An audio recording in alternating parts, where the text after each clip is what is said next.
What's up everyone, it's me again, Steedoj, back with another top moves video. You guys really liked the last one, you have a lot of suggestions, and I'm actually using one that I already planned beforehand. You could tell by the moves I'm going to show off. So without further ado, I think we're just going to go straight into this. The first move up is Destructive Disc. Now, surprisingly enough, just wait, Destructive Disc is better than Depth Slicer. Here is why. It's a thing I had discovered a long time ago, to be fair. It's around the time Custom Mentals came out. Someone was using this against me while playing on Krillin, and I was like, wait, what? And I noticed that he had to lock off me, then lock back on it to use it. The reason it didn't work then is because it hit the floor in the background. But it's a very consistent trick, and it's very good because no one's gonna ever actually expect that to come back. It's Destructive Disc. They'll just think, oh, one idiot, he looked in the wrong direction. And again, because it's Destructive Disc, it combos very well into very great supers. Another underrated super is Divine Retribution, but we'll get onto that as we go on. Now, Destructive Disc's trickery works with almost anything you can think of in this game. Because the move has such a long stun when it hits someone, that you can get away with a lot of stuff. You can throw out Destructive Disc, you know, lock onto someone and just charge up a Perfect Shot, because Perfect Shot does take a while to fire. You could do something like that and then, you know, hit them while they're stunned by the Destructive Disc. And hey, it's not cheap, because they should have dodged the disc, okay? It's a very easy move to dodge. It's not like, you know, it steals stamina from someone or something absurd like that. But all jokes aside, Destructive Disc is very slept on. I obviously will see I'm going to see a lot of people using this now that I've mentioned it, obviously. But it'd be a nice game changer, you know. I want to see moves be more useful in this game. I think this game needs a big fighters style kind of update where they just change a bunch of things to play different. You can even see it stun so long that I can connect an ultimate. But they should. I feel like Xenoverse needs a really big overhaul. Of course, that'd be much harder because it's a purely 3D game with tons of like pixels you'd have to move around and stuff just to make it work. So that doesn't really. Yeah, it's not exactly the best idea. But still, goddammit, I want to see a cool big ass update for Xenoverse. I think the biggest thing Xenoverse has ever done to a singular update was probably make it so that Divine Retribution was a move that you could use twice in the same command, having it be like a double move, if you get what I mean. Now, the next thing I discovered, which was completely an accident, was certain moves can control double Depth Slicer, and it's really weird because it's I think, okay, well, based on my testing, I discovered this in the same testing session. Just then I heard a different sound effect go off when I used Kamehameha. I was like, huh, Kamehameha doesn't have the Depth Slicer sound effect, why did it sound like that? So I keep testing it and trying to figure out what was going on. And it's only in this recording that I figure out that you can control Depth Slicer with other super attacks. Like just then you saw I did not press any other command, but the Depth Slicer still came back because I used Kamehameha. So I'm like, okay, let me test it some more. And I wasn't joking, Kamehameha makes Depth Slicer work. It's, I don't, someone put this in the game, but I'm okay with it because at least it's not something really stupid like Aura Slide or anything like that, because Kamehameha is at least a move that's very easy to get away from. It doesn't have like 7,000 invincibility frames or make you like God for a few seconds or give you super armor, so I'm okay with that. But I was really confused because I was testing other ways to make this happen, and I think it only works with Beam Supers. I did check every other thing that I could do possible with it. It's only Beam Supers, so far to my knowledge. You guys can go and experiment, put on double Depth Slicer, put on a different super attack, and just, you know, use the super attack while double Depth Slicer is active and see if it comes back or moves around. So far, the only ones that, to my knowledge, that do this are Beam Supers or, you know, supers that you can charge up. So Kamehameha, Gallic Beam Cannon, Gallic Gun. I didn't try it with Evil Explosion, but it worked with Big Bang Kamehameha, so that's a thing. But that aside, double Depth Slicer genuinely is a very good move. It has insane tracking, gets through God. It just kind of does everything. It does a lot more damage too as well.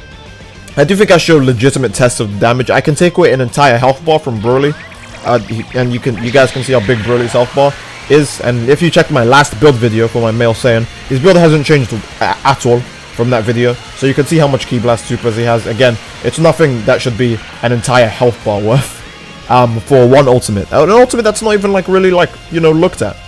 In addition, if you could find a way to exploit double Depth Slicer's, you know, return mechanic well, I know this would be extremely hard to do online, probably impossible to do online actually, but you would need about 8 bars of Ki if you're using Burst Kamehameha, 9 if you want to use the final blast of Burst Kamehameha. You can keep up a very long string of ultimate attack plus super attack, Although this is only useful if you're a Ki Blaster, because that's the only time, you know, you'd be able to do this much damage with this. And yeah, Burst Kamehameha does have comfortable knockback range. Not to mention the AI infamously recover faster than they ever should, realistically. So the amount of damage you see me doing now, or the fact that if a combo drops, it's like, oh, it's less likely to drop online because the AI do recover absurdly fast in this game. They can recover faster than you could ever recover. And testing a lot of things against them isn't exactly helpful, but it does give you a sense of what's going on. So again, you guys can see this in action. You would need 8 bars of Ki to do this, 9 bars if you want to get the last burst from Burst Kamehameha. You decide whether it's worth spending or not, but that's like an insane amount of damage.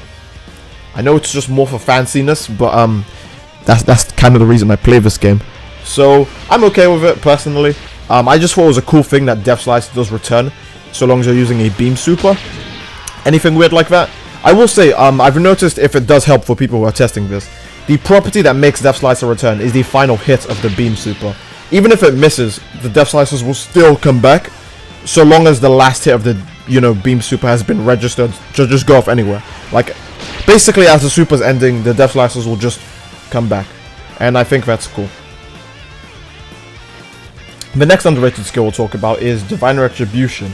Now, it's pretty common knowledge that you can now 2-bar this move, but I still think it's massively underrated because, I mean, my male Saiyan is not a striker, and you can see that the damage is pretty ridiculous, even in a short combo. I think I even have a health bar combo, or a combo that's over a health bar with Divine Retribution. It's just so good now.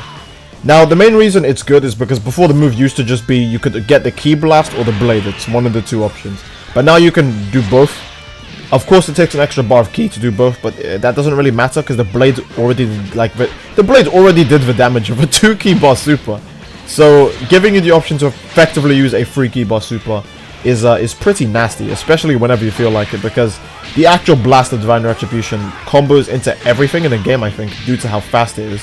And you can use the Blade immediately after the blast, because the blast has a very comfortable amount of knockback, meaning the person can't recover in time or even roll out of the Blade if they wanted to. It's basically an unvanishable. It turns the Blade into an unvanishable, and the blast already, if you use it in a knockback, again, you can't vanish away from something from that range. So there's that. I will say that people have forgotten, but the Blade section of Divine Retribution is a very good dodge, if you want to call it that.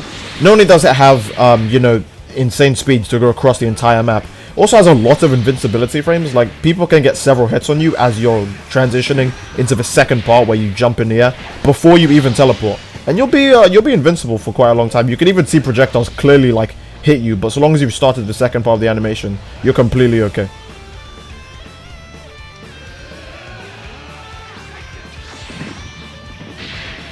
The last move on this list, well, the last super attack on this list, is God of Destruction's Roar. Now, I know everyone's saying, oh, but Steve, that's a DLC 1 move. DLC 2 move, actually, to be fair. It's a DLC 2 move. Everyone has this giant stigma that the first 2 DLCs for Xenoverse are some of the worst things ever. And they are, but we did get some pretty cool stuff in them. Now, God of Destruction's Roar has kind of always been good. It's God of Destruction's Menace and a few other things that were pretty horrible.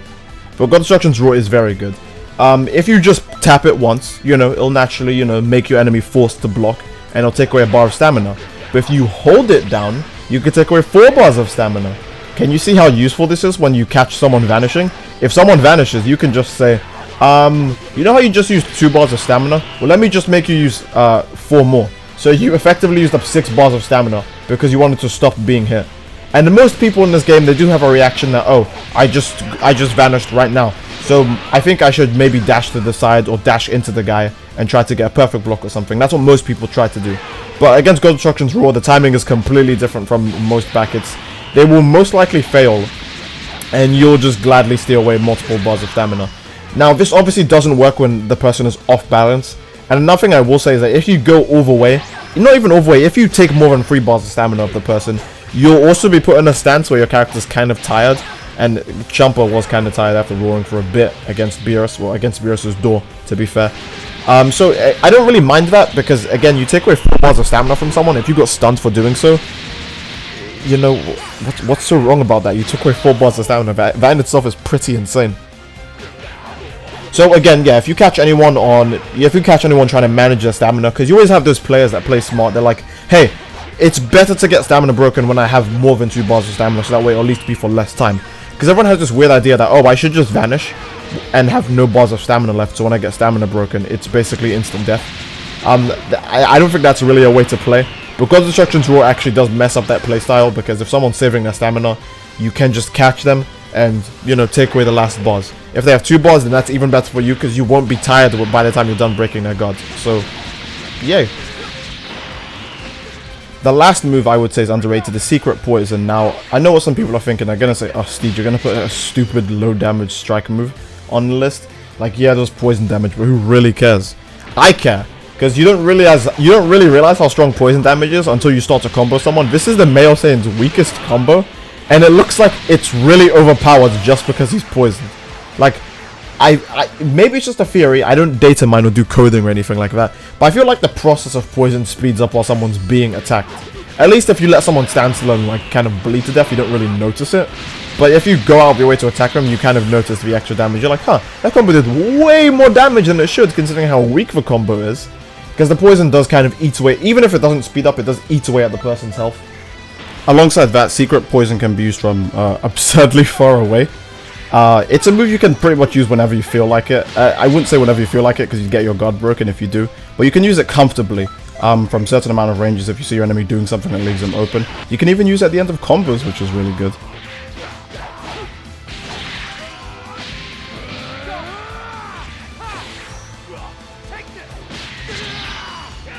There are even a lot of times you can use an ultimate at the end of Secret Poison, but it doesn't really work against Broly because he gets all of his stamina back really quick.